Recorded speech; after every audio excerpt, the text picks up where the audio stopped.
विधान बाबू आपन कार्यक्रम को स्वागत करुच्ची। नमस्कार सुनील बाबू। विधान बाबू आपन को जानिया पई चाहे जे भापुर ब्लॉक रे हितबा 206 कोटी टंकार दुर्नीति को नेकी आपण सुप्रीम कोर्ट रो द्वारस्थ हवा को जाउचंदी, जनस्वार्थ मामला दायर करिया को जाउचंदी। ए पूरा घटना कोन देखंतु सुनील बाबू, मु आपन को कहबा को चाहे ये जो 280 कोटी पर 206 कोटी टंका लोकायुक्त देला परे बाहरला परे तांको नारे बहुत केस संगीन अभियोग अछि फतेगड़ पुलिस स्टेशन रे। गोटे 12 मसिया हेची, गोटे 21 मसिया हेची, 22 मसिया हेची। कहा ना रे? पूर्वतन वाइस चेयरमैन नारे ओके गादराव ना दाना कहउछन आपण। हम्म आमे सेति पई गोटे आर्टिकल 32 रे गोटे पीआई करूछु, पिटिशन करूछु एवं से पिटिशन आर्टिकल 32 स्टैंड करिवो एवं article 32 before of the supreme court हला। ओके आपे आमे ताको इन्वेस्टिगेशन ऑफ बाय सीबीआई। अच्छा आमे तांको आपण डायरेक्शन क्राइम ब्रांच रो तदंत ऊपर संतुष्ट नहुंती? क्राइम ब्रांच तदंत करी नाही तापरे a bill can be fail on misappropriation of the public fund. Okay Okay. Violation of Article 14. Arbitration. Breach of public trust. During public trust. Duration. Non-complaint. मु विधान बाबू बुझिया पई चाहे जे खंडपड़ा निर्वाचन मंडली रो भापुर भलिया ब्लॉक रे 2017 रु 2022 मसिया भितरे जेतोले नवीन बाबू सरकार ओडिसा रहितला, ठीक सेही समय मिशन शक्ति गृह ठू आरंभ करिकी नरेगा योजना ठू आरंभ करिकी जेते पंचायत स्तरीय काम सबु क्षेत्र रे भ्रष्टाचार ही भ्रष्टाचार हिच। ए भ्रष्टाचार मामला रे गयाधर परिडांको सहित आउ दुई जन का नाम मध्य या भितरे जोड़ी हिची। ए घटना लोकायुक्त को गला, तापरे माननीय हाईकोर्ट निर्देश देले जे क्राइम ब्रांच को घटना तदंत करिया पई 28/8/2025 रे क्राइम ब्रांच को जो निर्देश र चिट्ठी आसीची एजाबत ए घटना को नेकी कोनोसी तदंत आगो को न जिबा अर्थ जे जेहेतु गयाधर परिडा भारतीय जनता पार्टी रे अछंती सेति पई गयाधर परिडा को घंटो घोड़ेबा पई प्रयास करा जाउची की? भारतीय जनता पार्टी काहू घंट घोड़ाए नहीं। आपण को मु आगुरी भी कहिची एबे पूर्वरु आपण देखंतु गोटे ईडी चढ़ होला काकुड माइनिंग वाला आपण ता पूर्वरु सरकार रो बहुत लोकंकर फट रखिकी जे पुलिस एसएस का भी आपण को सीबीआई को दिया गला। आपण भी जानी थिबे समस्त संगे फोटो उठे कि से कहबो बीजेपी फोटो उठे देले बीजेपी को होबनी। पार्टी भारतीय जनता पार्टी विचारधारा को भारतीय जनता पार्टी विचारधारा को जे बुझीबो भारतीय जनता पार्टी विकास नहीं विधान बाबू ये की प्रकार विचारधारा 206 कोटी टंकार दुर्नीति करथिबा बिजू जनता दल र नेता गयाधर परिडा बे भारतीय जनता पार्टी रे देखंतु जेते बेले भारतीय जनता पार्टी सरकार को आसिला सेते बेले बहुत लोक अनेक लोक आछंती बहुत लोक जाइछंती हमकु बिजू जनता दल कवर दवार अछि। जदि विगत दिन रे से भूल करिछंती 206 कोटी टंका लुटी छंती तांको भारतीय जनता पार्टी क्षमा देबनी एटा विश्वास रखंतु। माननीय मुख्यमंत्री को विश्वास रखंतु केबे क्षमा देब नहीं। भारतीय जनता पार्टी सब बेले विकास को भल पाए एवं भ्रष्टाचार विरुद्ध रे दुर्नीति विरुद्ध रे ये संग्राम करी आसीची सबुदिन पई करिवो। केउ दलर ना हाउ काहेकि माननीय मुख्यमंत्री लोकंकर मुख्यमंत्री को हाथ रे नजर को आसिले ताहा क्षमा कर दिए जीव नाही। एटा भारतीय जनता पार्टी रो विचारधारा एवं राज्य सभापति कान को आसिले राज्य सभापति तार भी एक्शन नेबे। राज्य सभा सबुबले कहती जे भारतीय जनता पार्टी सबुबले दुर्नीति विरुद्ध लड़ी छंती। गयाधर परिडा भारतीय जनता पार्टी रे आसीबे जॉइन करे बहुत लोक आसीबे बहुत लोक जिबे ताकू नै कि आपण एते विब्रत होंतुनी जे भारतीय जनता पार्टी रो भारतीय जनता पार्टी रो आछंती କାଲି ପୁଣି କୋଉଠି ପଳେଇବେ, ତାଙ୍କ ସ୍ୱାର୍ଥ ହାସଲ ହେଇଗଲେ। ସେ ଭାରତୀୟ ଜନତା କୁହାଯାଏନି, ଯିଏ ଭାରତୀୟ ଜନତା ପାର୍ଟିର ବିଚାରଧାରା ରୁହନ୍ତି। ବିଧାନ ବାବୁ ମୁଁ ଆପଣଙ୍କୁ ଜଣେ ବରିଷ୍ଠ ଓକିଲ ହିସାବରେ କଥା ହଉଛି, ଆପଣଙ୍କୁ ଭାରତୀୟ ଜନତା ପାର୍ଟିର ସଫେଇ ରଖିବା ପାଇଁ ଭାରତୀୟ ଜନତା ପାର୍ଟିର ମୁଖପାତ୍ର ମାନେ ଅଛନ୍ତି। ମୁଁ ଆପଣଙ୍କୁ ଭାରତୀୟ ଜନତା ପାର୍ଟିର ସଫେଇ ରଖିବା ପାଇଁ କୋଉ ପଚାରୁନାହିଁ। ମୋର ଆଜ୍ଞା ପ୍ରଶ୍ନ ହଉଛି ଯେ ଯେଉଁ ଗୟାଧର ପରିଡାଙ୍କ ନାଁରେ ମାମଲା ରୁଜୁ ହେଇଛି, ହୁଁ କେବଳ ଗୟାଧର ପରିଡା ନୁହେଁ, ତାଙ୍କ ସହିତ ଜ୍ୟୋତିରଞ୍ଜନ ପଣ୍ଡାଙ୍କ ନାଁ ମଧ୍ୟ ଯୋଡି ହେଇଛି, ତା ସହିତ ଜଗଦାନନ୍ଦ, ତା ସହିତ ଯୋଗେନ୍ଦ୍ର କୁମାର ସ୍ୱାଇଁଙ୍କ ନାଁ ମଧ୍ୟ ଯୋଡି ହେଇଛି। ହୁଁ ଏମାନେ ସମସ୍ତେ ଯେତେବେଳେ ଏ ପୁରା ଘଟଣାରେ ଅଛନ୍ତି, ଭ୍ରଷ୍ଟାଚାର ଘଟଣାରେ ଅଛନ୍ତି, ଏ ପର୍ଯ୍ୟନ୍ତ 8/8/2025 ରୁ ମାନ୍ୟବର ଅଦାଲତ ହାଇକୋର୍ଟ ୟୁଡବ୍ଲ୍ୟୁ କୁ ନିର୍ଦ୍ଦେଶ ଦିଆଯାଇଛି ଯେ ଏ ଘଟଣାର ତଦନ୍ତ କରିବା ପାଇଁ ଏବଂ ଦୋଷୀ ବିରୁଦ୍ଧରେ କାର୍ଯ୍ୟାନୁଷ୍ଠାନ ନେବା ପାଇଁ, କିନ୍ତୁ ଏ ପର୍ଯ୍ୟନ୍ତ ଦୋଷୀ ବିରୁଦ୍ଧରେ କୌଣସି କାର୍ଯ୍ୟାନୁଷ୍ଠାନ କାହିଁକି ନିଆଯାଉ ନାହିଁ? ଇଏ ହଉଛି ବିଧାନ ବାବୁ ମୋର ପ୍ରଶ୍ନ। ଭାରତୀୟ ଜନତା ପାର୍ଟିକୁ ଆପଣ ଆଣିଲେ ବୋଲି ମୁଁ ଆପଣ ଭାରତୀୟ ଜନତା ପାର୍ଟିରେ କଥା ହଉଛି, ନହେଲେ ଭାରତୀୟ ଜନତା ପାର୍ଟିକୁ ଆଣିବା ଦରକାର ନାହିଁ। ଆପଣ ଆମେ ଖଣ୍ଡପଡା ଗଡଜାତର ହୁଁ। ଗୋଟେ ମାଟିର ପୁଅ ହିସାବରେ ଏବଂ ମୁଁ ଗୋଟିଏ ଆଡଭୋକେଟ ହିସାବରେ ଇଏ ପିଆଇଲ କରିଛି ଆର୍ଟିକଲ 32 ପିଟିସନରେ। ଇଏ ନିର୍ବାଚନ ମଣ୍ଡଳୀ ଭାପୁର ବ୍ଲକ 2,206 କୋଟି ଦୁର୍ନୀତି ହୋଇଛି। ଖଣ୍ଡପଡା ଲୋକଙ୍କର ପଇସା, ଭାରତ ସରକାରର ପଇସା, ଆମେ ତାକୁ ହଜମ କରିବାକୁ ଦବୁନି। ଯଦି ସେ ଖାଇଥିବେ ସିବିଆଇ କୁ ସେ ସାମ୍ନା କରିବେ, ଆମେ ସିବିଆଇ କୁ ସାମ୍ନା କରିବେ ଏବଂ କୋର୍ଟକୁ ସାମ୍ନା କରିବେ। କ୍ରାଇମ ବ୍ରାଞ୍ଚ ଏପର୍ଯ୍ୟନ୍ତ କୋଉ ଷ୍ଟେଜରେ ଅଛି ମୁଁ ଜାଣି ନାହିଁ, କିନ୍ତୁ ଆମେ ପିଆଇଲ କରିଛୁ ଇନଭେଷ୍ଟିଗେସନ ବାୟ ସିବିଆଇ। ଆଚ୍ଛା, ଆଉ ଗୋଟେ କଥା କୁହାଯାଉଛି ଯେ କେବଳ ଭାପୁର ବ୍ଲକ ନୁହେଁ, ବିଧାନ ଇନଭିଟେସନ ବାବୁ ବାୟ ହଁ ଆଉ ଗୋଟେ କଥା କୁହାଯାଉଛି, ଆପଣ ପୂର୍ବରୁ କହୁଥିଲେ ଯେ କେବଳ ଭାପୁର ବ୍ଲକ ନୁହେଁ, 314 ବ୍ଲକ ରେ ଦୁର୍ନୀତି ହେଇଥିବା କଥା ମଧ୍ୟ ଆପଣ ଜନସ୍ୱାର୍ଥ ମାମଲାରେ ଦାୟର। 300 ଭାପୁର ବ୍ଲକ ପ୍ରଥମେ 206 କୋଟି ଦୁର୍ନୀତି ବାହାରିବ। ହୁଁ। ଇନଭେଷ୍ଟିଗେସନ ଯେମିତି ଲେଖା ହେଇଛି, transfer up to investigation up to CBI to 314 block. 314 block କୁ କାହିଁକି ଯୋଡା ହଉଛି ୟା ଭିତରେ? 314 ବ୍ଲକ ଯୋଡା ହଉଛି, ଜଣେ ଯଦି 206 କୋଟି ଟଙ୍କା ଗୟାଧର ପରିଡା ସେ ସମୟରେ ଫଲ୍ସ ଜାଲିଆତି କରିକି, ମୁଁ କହୁନାହିଁ, ଲୋକାୟତ କହୁଛି, ଅଡିଟ କହୁଛି, ସ୍ପେଶାଲ ଅଡିଟ କହୁଛି 206 କୋଟି ଟଙ୍କା ଦୁର୍ନୀତି ହେଇଛି। ଓକେ। ସେ ଦୁର୍ନୀତିକୁ ଆମେ ସେ କାଗଜ ପତ୍ରକୁ ନେଇକି ଆମେ କରିଛୁ ସୁପ୍ରିମକୋର୍ଟରେ ଯେ 206 କୋଟି ଟଙ୍କା ଯଦି ଭାପୁର ବ୍ଲକ ଛୋଟିଆ ବ୍ଲକଟାରେ 206 କୋଟି ଟଙ୍କା ବିଜୁ ଜନତା ଦଳ ସମୟରେ ହେଇଥିଲା, ଗୟାଧର ପରିଡାକୁ ଆରେଷ୍ଟ କରାଯାଉ ଦୋଷୀକୁ ଏବଂ ସିବିଆଇ ତଦନ୍ତ କରାଯାଉ।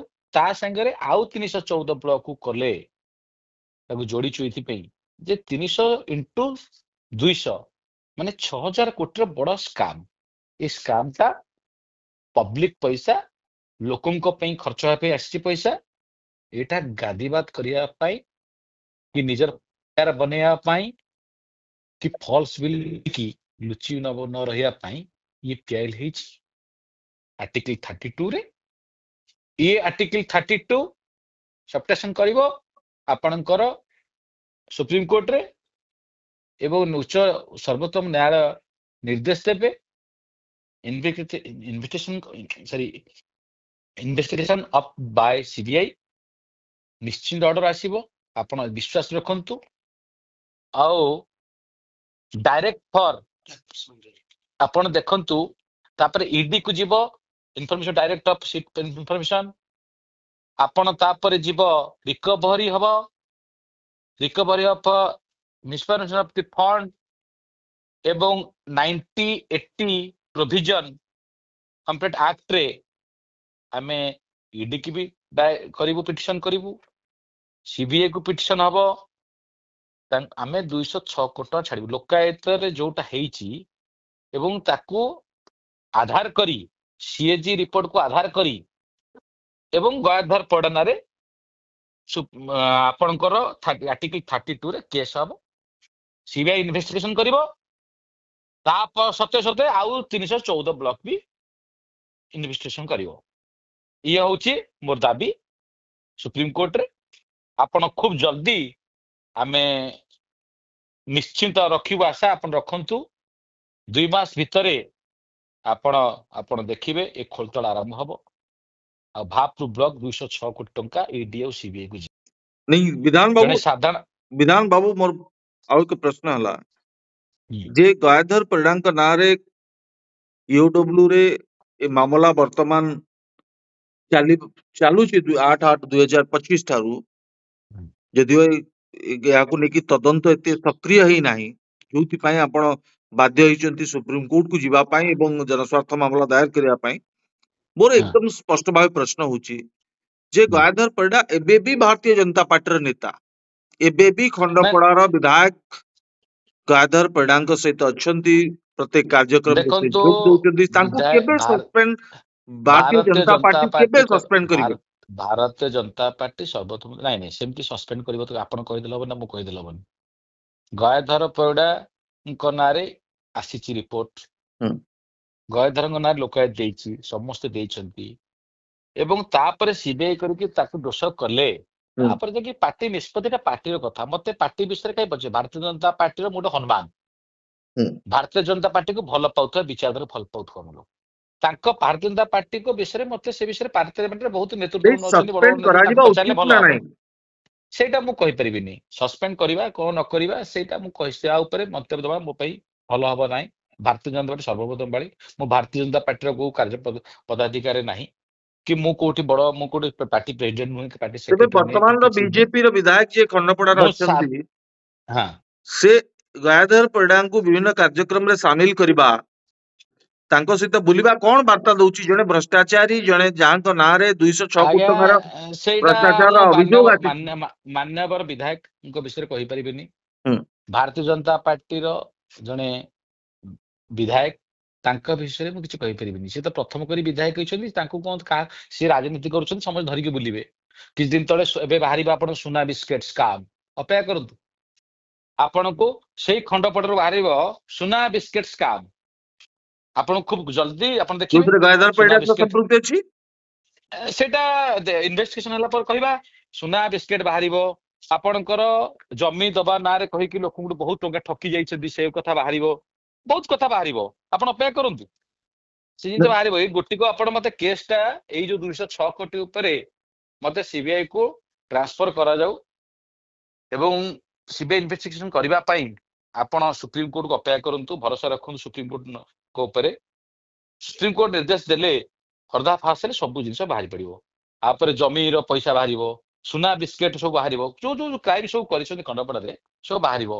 ଆପଣ କାହିଁ ବ୍ୟସ୍ତ ହଉଛନ୍ତି ତାପରେ ପୁଣି ଏଠି ମାମୁଁ ଭଣଜା ରାଜ ଚଲେଇଛନ୍ତି ତାଙ୍କ ବିଷୟରେ ବାହାରିବ ଖଣ୍ଡପଡାରେ ବହୁତ କିଛି ବାହାରିବ ପାର୍ଟିର ନାଁ କହିକି ପାର୍ଟିକୁ ବଦନାମୀ କରିବା ପାଇଁ ବହୁତ ଜିନିଷ ଚାଲିଛି ପୁରା ବାହାରିବ ପାର୍ଟି ଉପରେ କଥା କୁହନ୍ତୁନି ଆମେ 206 କୋଟି ଟଙ୍କା ନେଇକି ଯିବା ପାର୍ଟି ବିଷୟରେ ଆପଣ ଆଲୋଚନା କଲେ ସୁନୀଲ ବାବୁ ମତେ ଭଲ ଲାଗିବ ନାହିଁ ମତେ ଓକିଲ ହିସାବରେ ଓକିଲ କଥା ପଚାରୁଛନ୍ତି ଓକିଲ ହିସାବରେ ଓକିଲର ଭାଷା କଥା କହିବାକୁ ମତେ ଟିକେ ସୁଯୋଗ ଦିଅନ୍ତୁ ମୁଁ ଓକିଲାତି କରୁଛି ମୋ ପାଖେ ଚୋର ଆସିବ ଖଣ୍ଟ ଆସିବ ସମସ୍ତେ ଆସିବେ ମୁଁ ସମସ୍ତଙ୍କ ସାଙ୍ଗେ ରହିବି କିନ୍ତୁ ମୁଁ ଯେତେବେଳେ ରାଜନୀତି କରି ପଦବୀ ପାଇଯିବି ମୁଁ ଦେଖିବି ଏ ଚୋର ନୁହେଁ ଖଣ୍ଟ ନୁହେଁ ଦେଖିବି ମୁଁ ପୁରା ଓକିଲ ଓକିଲ ବିଧାୟକ ହିସାବରେ ଦେଖିବା ସମସ୍ତେ ଉଚିତ ଆସିବେ ନା ନାହିଁ ଯଦି ଆପଣ ଆଜ୍ଞା ଦେଖିବେ ବିଧାୟକ ଯେତେବେଳେ ଖଣ୍ଡପଡାର ବିଧାୟକ ଦୁଷ୍ମନ୍ତ ହୁଁ। ବାବୁ ଏ କଥା ଦେଖିବା ଉଚିତ ନା ନାହିଁ ଯେ ବିଜୁ ନାଇଁ ଜନତା ମୁଁ ଦଳର ସେଇଟା ସେଇଟା ସେଇଟା ତାଙ୍କ ବ୍ୟକ୍ତିଗତ କଥା ମୁଁ ଗୟାଧର ତାଙ୍କ ଉପରେ ପରିଡାଙ୍କ ମତେ ନାଁରେ ଏଭଳି ଶୁଣନ୍ତୁ ଆଲିଗେସନ ଅଛି ସିଏ ମୋ ମୋ ଭାରତୀୟ ଜନତା ପାର୍ଟିର ନେତା ହଁ ମୋ ଭାରତୀୟ ଜନତା ପାର୍ଟିର ସେ ମୋ ନେତା ତାଙ୍କ ବିଷୟରେ ମତେ ନ ପଚାରିବା ଭଲ ମୁଁ ଗୋଟେ କାର୍ଯ୍ୟକର୍ତ୍ତା ସାଧାରଣ କାର୍ଯ୍ୟକର୍ତ୍ତା ମୁଁ 95 ମସିହାରୁ ଭାରତୀୟ ଜନତା ପାର୍ଟିର କାର୍ଯ୍ୟକର୍ତ୍ତା ମୁଁ ଜଣେ ସ୍ୱୟଂସେବକ ଏବଂ ମୁଁ ଗୋଟେ ଛୋଟିଆ କାର୍ଯ୍ୟକର୍ତ୍ତା ମୁଁ କାହିଁ ଓକେ ବଡ ବଡ ଲିଡରଙ୍କ ବିଷୟରେ କହିବି ବିଧାନ ବାବୁ ମୋର ହଁ, ଶେଷ ପ୍ରଶ୍ନ ଆପଣଙ୍କୁ ରହିବ ହଁ। ବର୍ତ୍ତମାନ ଆପଣ ସୁପ୍ରିମକୋର୍ଟକୁ ଏ ଘଟଣା ଜନସ୍ୱାର୍ଥ ମାମଲା ଯିବାକୁ ନେଇକି ବର୍ତ୍ତମାନ ରାଜ୍ୟ ରାଜନୀତି ସରଗରମ ହେଇଛି ଚର୍ଚ୍ଚା ହଉଛି ଯେ ରାଜ୍ୟ ରାଜନୀତିରେ ହଁ ହଁ ଆଜ୍ଞା ପଞ୍ଚାୟତ ନିର୍ବାଚନ ପୂର୍ବରୁ ଏହା ହୁଁ। ଏକ ଭାରତୀୟ ଜନତା ପାର୍ଟିର ଚାଲ ଆଉ ଗୟାଧର ପରିଡାଙ୍କୁ ଘଣ୍ଟ ଘୋଡେଇବା ପାଇଁ ଆପଣ ମାନେ ଏଭଳି ଏକ ବ୍ୟବସ୍ଥା କରିଛନ୍ତି ଯେ 314 ବ୍ଲକର ତଦନ୍ତ ହବ କିନ୍ତୁ ଗୟାଧର ପରିଡା ଖସିଯିବେ ନାଇଁ ନାଇଁ ଗୟାଧର ପଡା ଏତେ ବଡ ଲୋକ ନୁହନ୍ତି ଆଜ୍ଞା ତାଙ୍କୁ ନେଇକି ଚର୍ଚ୍ଚା କରିବା ଆପଣ ମାନେ ତାକୁ ହିରୋ କରୁଛନ୍ତି ସିଏ ଗୋଟେ ଏତେ ବଡ ଲୋକ ନୁହେଁ ଆଜ୍ଞା ସିଏ ଗୋଟେ ଆଜ୍ଞା 206 କୋଟି ସେ ଗୋଟେ ବଡ ଗୋଟେ ତା ବିଷୟରେ ଆମେ ଆଲୋଚନା କରିବା। ସେ ଭାରତୀୟ ଜନତା ପାର୍ଟିର କଣ ସଭାପତି ନା ଉପସଭାପତି ନା କଣ ତା ବିଷୟରେ କରିବା। ଭାରତୀୟ ଜନତା ପାର୍ଟି କାହିଁ ଚାଲ ଖେଳିବ? ଆମେ 206 କୋଟି ଟଙ୍କା ଖଣ୍ଡପଡାରେ ଯେହେତୁ ଦୁର୍ନୀତି ହୋଇଛି, ଲୋକାୟୁକ୍ତ ଦେଇଛି, ସିଏଜି ରିପୋର୍ଟ ଦେଇଛି, ପବ୍ଲିକ ପଇସା ଫେରେଇବା ଦରକାର।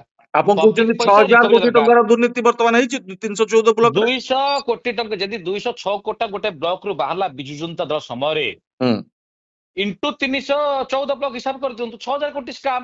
6,000 କୋଟି ବାହାରି ଦରକାର। ଏଟା ଭାରତୀୟ ଜନତା ପାର୍ଟି ଆସିଲା କୋଉଠୁ? ଭାରତୀୟ ଜନତା ପାର୍ଟି ଭାରତୀୟ ଜନତା ସରକାର ଥିଲା ନା? ଭାରତୀୟ ଜନତା ପାର୍ଟି ସରକାର ଥିଲା, ଲୋକଙ୍କର ମୁଖ୍ୟମନ୍ତ୍ରୀ ମୋହନ ମାଝୀ ଥିଲେ ନା? ଭାରତୀୟ ଜନତା ସରକାର ଥିଲା 24 ବର୍ଷ ସରକାର ବିଜୁ ଜନତା ଦଳ ଥିଲା। ବିଜୁ ଜନତା ଦଳର ସରକାର ଥିଲା ଏବଂ 314 ବ୍ଲକର ଯେ 206 କୋଟି ଟଙ୍କା ବିଜୁ ଜନତା ଦଳ ସମୟରେ ଆପଣଙ୍କର 206 କୋଟି ଟଙ୍କା ସ୍କାମ ହେଇଛି। ମୁଁ କହୁନି, ପେପର କହୁଛି, ଆପଣ ବି ପେପରକୁ ନେଇ କହୁଛନ୍ତି। ମୁଁ ସେଇ ପେପରକୁ ଆଧାର କରିକି ଆର୍ଟିକଲ 32 ରେ ପିଟିସନ କରିଛି, ପିଆଇଲ କରିଛି। ମିଶନ ମୁଁ କହିବା ଶକ୍ତି କଥା, ଗୃହରେ ଯୋଉ ସ୍କାମ ହେଇଛି, ଘୋଟାଲା ହେଇଛି, ଏଥିରେ ହଁ ସେ ସମର ସଚିବ ସୁଜାତା କାର୍ତ୍ତିକେୟନ ଫସି ପାରନ୍ତି। ଦେଖନ୍ତୁ, ଇନଭେଷ୍ଟିଗେସନ ହେଲେ ହୁଁ ସିବିଆଇ କାହାକୁ ଛାଡେନି, ହେଲା। ପାତାଳପୁରେ ଯଦି ଥିବ, ଲୁଚିକି ଥିବ ସିବିଆଇ ବାହାରେ।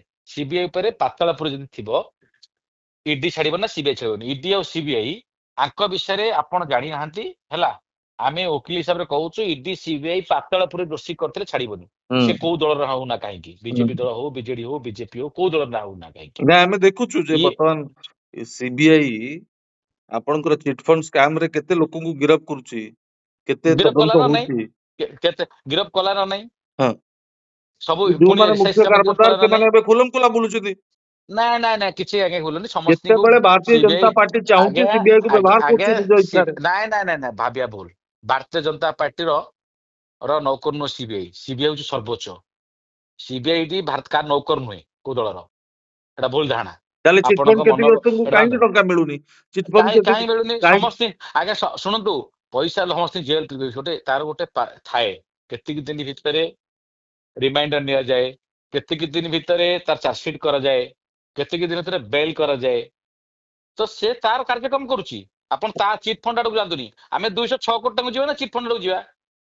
ସିବିଆଇ ଯାହା କରୁଛି ଲୋକଙ୍କ ପାଇଁ କରୁଛି। ନାଇଁ, ମତେ ସିବିଆଇ ଯାହା ବିଧାନ କରୁଛି ବାବୁ ଗୋଟେ ଲୋକ। କଥା ସ୍ପଷ୍ଟ ଭାବେ କୁହନ୍ତୁ, ଏଇ ଯୋଉ ବାହାପୁର ବ୍ଲକ ରେ 206 କୋଟି ଟଙ୍କାର ଘୋଟାଲା ହେଇଛି, ସ୍କାମ ହେଇଛି, ଭ୍ରଷ୍ଟାଚାର ହେଇଛି, ଯୋଉଥିରେ ଗୟାଧର ପରିଡା, ଜ୍ୟୋତିରଞ୍ଜନ ପଣ୍ଡା, ଯୋଗେନ୍ଦ୍ର କୁମାର ସ୍ୱାଇଁଙ୍କ ନାଁ ସାମ୍ନାକୁ ଆସିଛି ଏବଂ ଏଫଆଇଆର ମଧ୍ୟ ଦର୍ଜ ହେଇଛି। ୟୁଡବ୍ଲ୍ୟୁ ଏ ଘଟଣାର ତଦନ୍ତ କରୁଛି। ମତେ ଗୋଟେ କଥା ସ୍ପଷ୍ଟ ଭାବେ ମୁଁ ଜାଣିବା ପାଇଁ ଚାହେଁ ଯେ ଏମାନଙ୍କ ବିରୁଦ୍ଧରେ ଦୃଢରୁ ଦୃଢ କାର୍ଯ୍ୟାନୁଷ୍ଠାନ ହବ କି? ଆପଣ 314 ବ୍ଲକ ଦେଖନ୍ତୁ, ର ତଦନ୍ତ କରନ୍ତୁ ନ କରନ୍ତୁ, ମୋର ସେଥିରେ ମତଲବ ନାହିଁ। ଆପଣଙ୍କୁ ଆମେ ଆମେ କରିଛୁ ଭାପୁର ବ୍ଲକକୁ ନେଇକି ପିଆଇଲ ହୁଁ 206 କୋଟି ଟଙ୍କା ନେଇକି ପିଆଇଲ କରିଛୁ। ତା ସାଙ୍ଗେ ସାଙ୍ଗରେ ଆମେ ଆଉ ଗୋଟେ ଜଏଣ୍ଟ କରିଛୁ, ଆଡିସନ କରିଛୁ ଯେ 314 ବ୍ଲକକୁ ନିର୍ଦ୍ଦେଶ ଦିଆଯାଉ, ଯଦି ଗୋଟେ ବ୍ଲକରେ 206 କୋଟି କରାଗଲା, 314 ବ୍ଲକକୁ କରାଯାଉ, ତାହେଲେ 6,000 କୋଟି ଟଙ୍କା ହଉଛି ଗୋଟେ ବଡ ସ୍କାମ। ଏଇ ଓକେ। ପବ୍ଲିକ ପଇସାଟାକୁ ଆପଣ ଏମାନେ ହରିଲୁଟ କରିଛନ୍ତି। ହରିଲୁଟ କରିବା ପାଇଁ ଆମେ ବାନ୍ଧିବୁ ବୋଲି ଆଶା ଅଛି। ଆମେ ତ ବାନ୍ଧିବୁ, ସିବିଆଇ ବାନ୍ଧିବ। ସିବିଆଇ ପୁରା ଆପଣଙ୍କୁ କୋଟି କୋଟି କୋଟି କୋଟି ହିସାବ କାଢିବ। ଆପଣ ସିବିଆଇ ଇଡି କୋଟି କୋଟି ହିସାବ କାଢିବ। ଆପଣ ଚିନ୍ତା କରନ୍ତୁନି, ଖାଲି ଓକେ, ଅପେକ୍ଷା ଏଇ କରନ୍ତୁ ଜନସ୍ୱାର୍ଥ ସୁପ୍ରିମକୋର୍ଟରେ ମାମଲା ସୁପ୍ରିମକୋର୍ଟରେ ଷ୍ଟାଣ୍ଡ କରିବ। 100% ଷ୍ଟାଣ୍ଡ କରିବ। ଆମେ ବହୁତ ପଏଣ୍ଟ ମୁଁ ପ୍ରାୟ କହିଲି, ଆର୍ଟିକଲ 32 ପିଟିସନ କରିଛୁ, ପେଲ କରିଛୁ, ଆପଣଙ୍କୁ ବହୁତ ରଖିଛୁ ଆପଣଙ୍କୁ ସେଥିରେ ବି କହିଛି, ଆଜି ବି କହିଛି, ସେଥିରେ କହିଛି ବି। ମୁଁ ଆପଣଙ୍କୁ କଣ କହିଛି? ଆପଣ ଚିନ୍ତା କରନ୍ତୁନି। 2002 ର ଇଡି ଆକ୍ଟ ଲାଗିଛି, ଆପଣଙ୍କର 32 ଲାଗିଛି, ଆପଣଙ୍କର ଆକ୍ଟ ଲାଗିଛି 142 ଲାଗିଛି, ଆପଣଙ୍କର SSC 333, 2001 ଆକ୍ଟ 668, ଆପଣ ପୁରା ଦେଖିବେ କ୍ରାଇମ 170, ଏସବୁ ଅଫେନ୍ସ ଲାଗିକି ଆମେ କରିଛୁ। ସୁପ୍ରିମକୋର୍ଟ, ମାନ୍ୟବର ସୁପ୍ରିମକୋର୍ଟ କଣ ନିର୍ଦ୍ଦେଶ ଦଉଛି ତାକୁ ଆମେ ଦେଖିବାକୁ ପଡିବ। ଆଉ ଆପଣଙ୍କୁ 100% ହବ। ଆପଣ ଚିନ୍ତା କରନ୍ତୁ ନାହିଁ। ସୁପ୍ରିମକୋର୍ଟ ଭରସା ରଖନ୍ତୁ ଆଉ ସିବିଆଇ ଭରସା ରଖନ୍ତୁ। ସୁପ୍ରିମକୋର୍ଟ ଦେଲେ ସିବିଆଇ ଡାଇରେକ୍ସନ ନିଶ୍ଚୟ ଏ କେସ୍ କୁ ବହୁତ ଆଗକୁ ଯିବ ଆଉ ଖୁବ ଜଲ୍ଦି ବନ୍ଦ ହବ। ତା ପୂର୍ବରୁ ଯଦି କ୍ରାଇମ ବ୍ରାଞ୍ଚ ଯଦି ଆପଣଙ୍କର ଦୋଷୀକି ଦଣ୍ଡ ଦେଇଦେବେ ଆମର କିଛି କହିବାର ନାହିଁ। ଓକେ, ବହୁତ ବହୁତ ଧନ୍ୟବାଦ। ବିଧାନ ପ୍ରଧାନ ଆମ ସହିତ ଥିଲେ, ଆମେ ଆଲୋଚନା କରୁଥିଲେ ଯେ ମହାପୁର ବ୍ଲକ ରେ ହୋଇଥିବା 206 କୋଟି ଟଙ୍କାର ଘୋଟାଲା ମାମଲାରେ ବର୍ତ୍ତମାନ ସୁପ୍ରିମକୋର୍ଟ ପାଖରେ ବିଧାନ ବାବୁ ଦ୍ୱାରସ୍ଥ ହେବାକୁ ଯାଉଛନ୍ତି ଯେ ଏ ଘଟଣାର ସିବିଆଇ ତଦନ୍ତ ହଉ ଏବଂ ଏହା ସହିତ 314 ବ୍ଲକ ଅର୍ଥାତ ମହାପୁରକୁ ମିଶେଇଲେ ଓଡିଶାର 314 ବ୍ଲକରେ ମଧ୍ୟ ଯୋଉ ଭ୍ରଷ୍ଟାଚାର ହେଇଛି ବିଜୁ ଜନତା ଦଳ ସରକାର ସମୟରେ ଏହାର ମଧ୍ୟ ସିବିଆଇ ତଦନ୍ତ ହଉ। ବହୁତ ବହୁତ ଧନ୍ୟବାଦ ବିଧାନ ବାବୁ, ଆପଣ ଆପଣଙ୍କର ମୂଲ୍ୟବାନ ସମୟ ଦେଇଥିବାରୁ।